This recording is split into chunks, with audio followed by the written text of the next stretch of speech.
Hey everybody, it's Jason Blaha here, and once again it is time for my client Michelle's vlog. And of course we're running 4-day max effort type training at this point, so a little bit of a conjugate variation here. So we started the week off with a floor press. She got 155, which again, she's been working with a little bit of illness, so we had hoped for a little more today, but she had to hold some stuff in reserve. Again, she's been a little bit sick, particularly post-meet, since that powerlifting meet she did recently.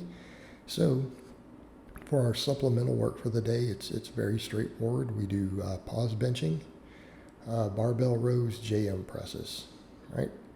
Very, very simple. We will probably start making some changes, though. Again, we're going to make some changes because I've taken her a little bit minimalist right after the meet, especially with her needing to deal with the recovery. But one of the things to note here, look how wide that grip is. It took us months and months to get her there. She historically, due to some shoulder surgery and stuff, you can see that scar sometimes on her shoulder. If you look close on that left side, she hasn't been able to do closed grip stuff. She still can't do pull-ups and things with a closed grip or with a wide grip. So she had to only bench closed grip, and we got it out to where she can do wide, and she's got some good bench PRs. And we're hoping to see a bigger PR coming up at later meets. I would ideally like to see her benching 185 or so at her next meet. That would be our ideal situation. Not saying it's going to happen, but that's kind of where I would like to see her at the next one. All right, then we do, after the rows, we do JM presses. Then, of course, we get over to the lower body stuff, because at the end of the day, right? At the end of the day, bench doesn't make or break you at meets, particularly raw powerlifting meets. It's in there, it's important to your total, has its own records. But the squat and the deadlift are really king. That's what wins meets, that's what wins placings. And her squat is her best lift right now, with her deadlift actually starting to catch it finally. Her deadlift was actually lagging behind when we started. But we got her up into the 300s now, so we're good.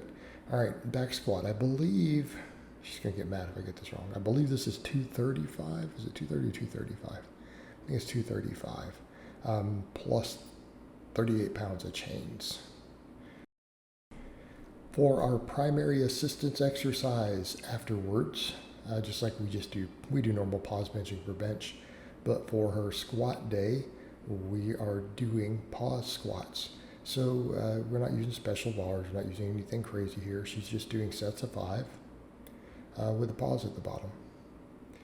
Very, very straightforward, using her normal competition stance. We're pausing, although looking at these, I would like to see these pause squats a little bit deeper. All right, so she's got to find that exact foot position that lets her get those hips externally rotated, so that we can drive those knees out and we can sit back and open the hips. And that's the thing you'll notice with pause squats. They'll teach you a lot of this stuff if you film them, of where your ideal positions are. Because if you come down and pause and you're not hitting optimal competition legal depth, then your foot positions need to be adjusted slightly. All right, for accessory work on her lower days, we do chins. Some people, they're always thrown off when I say that. On some of the lower body days for some of my clients, we will do back work.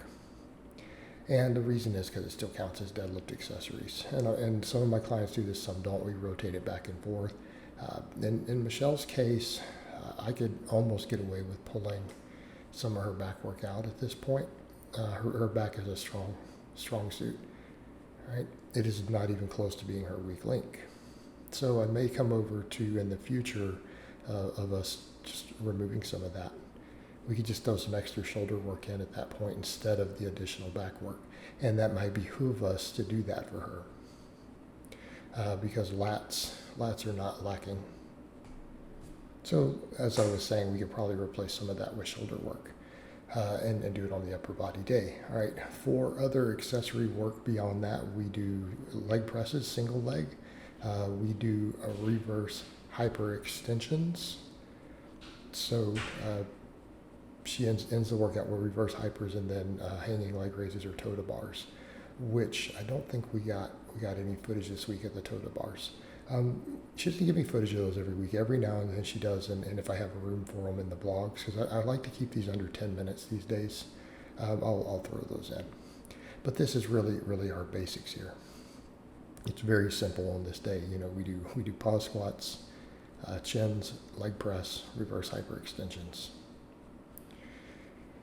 Then we go over to another bench press day, and this week for this one we did bench press against bands, right? And if I recall, I think it's 145. I think it's 145 plus 30 pounds of band. Now, she didn't pause this, which she admitted when she sent me the footage. I know I didn't pause, I'll work on it. I'm like, yeah, we have to work on it. We need to always pause on our benching every single time. Then for additional supplemental work, we do pause benching, right? Normal pause benching. And if you look at the pauses here, this is actually what I want to see. All right, these pauses are what I want to see on the maxes, right? Of course, she's got her safety set a little bit high. Notice she's hitting those. It's turning these into a pen bench, which was not our goal. But safety arms will do that to you sometimes. And of course, I have her doing these for sets of 5. And then we do barbell rows and JM presses. All right. Again, it's not a huge amount of volume here. It's not always necessary. It depends on where we're at in our training. So I keep her volume a little lower, like this, coming out of the meet, particularly her having been, a little bit ill. I want her recovering. And after the rows, we do JM presses, which she, again, is incredibly strong at. She's incredibly strong at the JM presses with a very good range of motion on top of it, which, again, we expect to see, giving her close grip strength in all that time close grip benching. But she hasn't been training that many years, and I think that's something people need to remember. Her background is as a boxer, not as a lifter. She really hasn't been lifting very long. I need to get her to chime back in and look at my notes, but it really has only been a few years. So it's not like she has 7 or 8 years of lifting. So she's this strong with a relatively short training time as far as serious lifting goes. So this is why when I say I make projections of what she's going to be capable of in the long term, and we say things like, yeah, she'll deadlift 405. She'll bench 225 one day. It's based upon her consistency, her training response, and just seeing what her training age is relative to her strength. All right, this is a big PR for us here. 330 deadlift off blocks. She doesn't get anything in terms of being on the blocks. If anything, she's sometimes weaker. So for us to hit 330 there, look at the big smile on her face, right? That's a solid PR for us, because I'd like to see her this year. I'd like to see a 365 on the platform. Okay, I know she wants 405. I don't know if 405 this year is realistic. I think it is realistic for her long term. I'd like to see a 365. All right, then we do deficit deadlifts.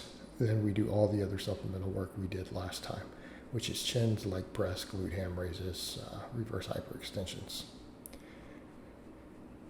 All right, guys, but that's really all I have to say on that today. I hope it's been informative, and I'll talk to you guys next time.